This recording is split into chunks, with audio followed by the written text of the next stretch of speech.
Y bueno, para platicar sobre la importancia de conmemorar esta fecha, tenemos a Jesús Campos, compañero historiador e invitado este día. Chuy, ¿cómo estás? Hola Antonio, ¿cómo están? Un gusto estar con ustedes, como siempre. Oye, Chuy, pues a ver, en este tema de la matanza del 68, bueno, ya 55 años, ¿qué balance podemos hacer bueno, ya varias décadas de este suceso? Tú como historiador, ¿cómo ves en la actualidad? Pues sigue siendo una gran incógnita, ¿no? Es todavía de pena, un asunto de pena, porque pues lamentablemente no tenemos la documentación que pudiera esclarecer la situación, ¿no? Lo que más cercano a la realidad pasó, porque nunca vamos a poder acercarnos a la realidad. Y bueno, pues es triste y es alarmante. Solamente tenemos pues testimonios orales, alguno que otro documento, pero pues es una información muy escueta que cae a contagotas y que no nos revela gran cosa de lo que sucedió. Chuy, y esto ha pasado durante 55 años, ¿no? O sea, ya desde el 68 hasta la actualidad, bueno, la incógnita sigue siendo la misma.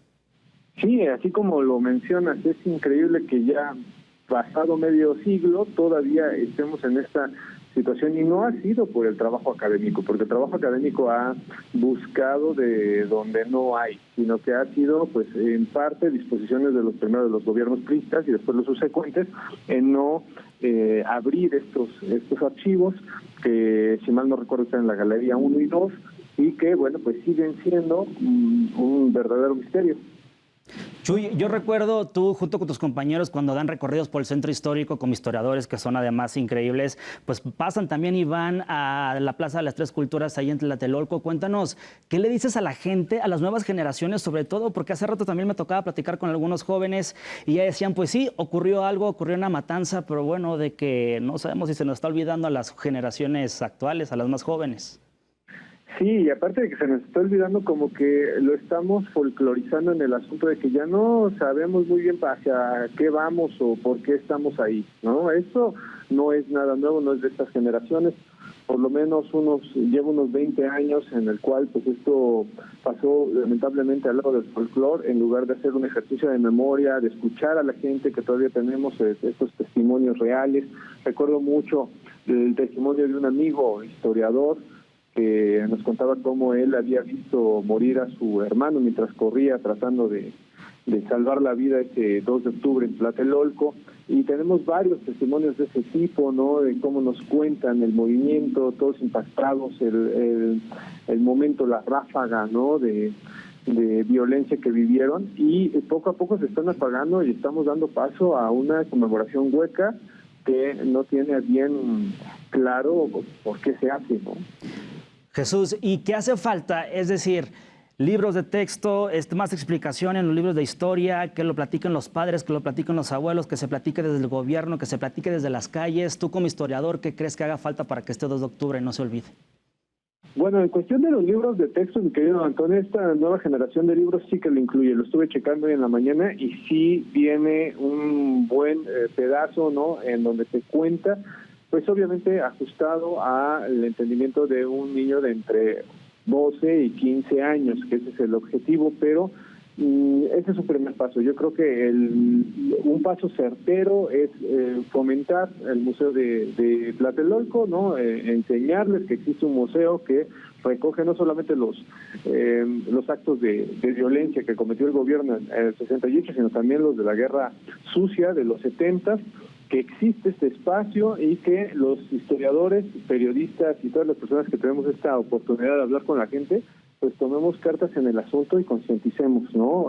Ya después, supongo que en algún momento pues, la gente llegará un poco más la conciencia, pero sí necesitamos no solamente la política estatal, sino una política social, ¿no? En donde se recupere esta memoria, porque es algo que es sumamente trágico y que poco a poco se está folclorizando, ¿no? Jesús, mencionabas también al museo, que muchas personas incluso no lo conocemos viviendo aquí en la Ciudad de México. Sí, hombre, es que yo creo que se pierde, ¿no? Entre esta multitud de edificios que tiene Tlatelolco, pero que tiene un acervo increíble, ¿no? Tiene vamos, no solamente de lo que es el 68, sino que tiene algunos textos de la Dirección General de Seguridad, de la DCC, tiene cuestiones de desaparición forzada, tiene cuestiones que el mexicano promedio no sabe que sí existe documentación en donde se avala que sí pasó. Y bueno, pues ese espacio, pues de cierta manera opacado por el tamaño y la magnificencia que tiene la Plaza de las Tres Culturas, pues poco a poco se está dejando en el olvido, y es un gran trabajo museográfico, Antonio. O sea, el trabajo que hicieron ahí se sacaron un día, y hay que fomentar también a que vayan ahí. Jesús, y ya por último, ¿crees que después de 55 años pase algo más de lo que ya conocemos? ¿Se quede así como estamos? ¿Tú cómo ves como historiador? ¿Cuál es tu lectura? Bueno, deseo de todo corazón que no vuelva a pasar algo ni siquiera similar, ¿no?, a lo que se vivió ese 2 de octubre. Se mataron una de las generaciones más brillantes que pudo haber dado el Estado mexicano en el siglo XX, una generación basada en los ideales de Vasconcelos, una generación crítica, analítica, reflexiva, que justo por eso levantó la voz y que pues, terminó masacrada, ¿no?, con una cifra ridícula de 300 personas, ¿no?, siendo que había cerca de 300,000 participantes, ¿no?, en las marchas, y bueno, pues esperamos que ni de asomo se parezca, ¿no? Las condiciones tecnológicas ya cambian bastante esta impunidad que tuvo el Estado en esa situación, porque actualmente pues ya cualquier contenido puede escaparse y puede documentar algún tipo de violencia de esta magnitud, pero eso es lo que yo te podría decir. Esperemos que ni de asomo vuelva a ocurrirse.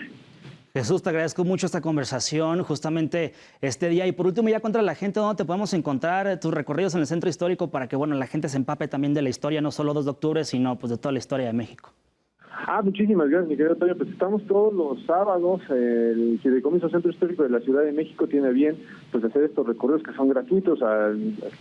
Cerca de las 5 de la tarde comenzamos y hablamos de las calles, de su historia. Y bueno, también tengo ahora sí que la fortuna de haber hecho un libro con la querida Beca Duncan, que son las aventuras de Luis y Caro, y que les recomiendo mucho porque ahí viene justo las leyendas que contamos ahí. Chuy, te agradezco mucho. Buena tarde. Ya, un abrazo, mi querido Toño. Bye.